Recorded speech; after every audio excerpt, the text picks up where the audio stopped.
Dah sampai Jakarta. Dah sampai. Kalau Wan Atuk retis masing-masing dah kelaparan. Ni supir kita orang Pak Asmoro.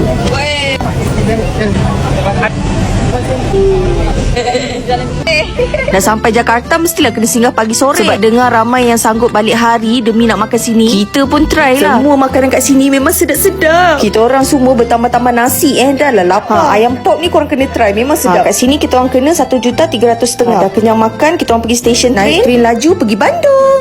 Capek. Tengoklah pintu dong Nana pun dah sengit-sengit. Atuk tak dapat teh tarik Wan. Sanggup minum teh ais Sebelum naik train kita beli manis-manisan dulu. Sekejap Noah dah pandai jalan ni. Memang penat travel dengan langsung Noah. Tak nak tidur Lepas tunggu 1 jam. Lepas tu kita orang naik train. Kalau naik kereta 2.5 jam. Kalau naik train 30 minit je. So kita nak naik train ke Bandung. Atuk paling happy sebab dia yang request nak naik train ni. Happy?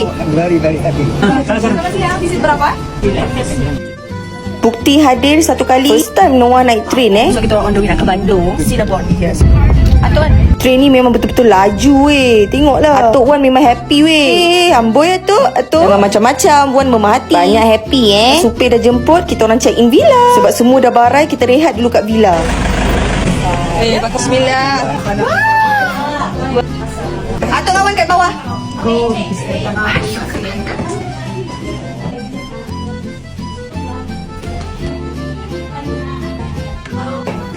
Mata pun tak boleh buka dah. Sambung nanti.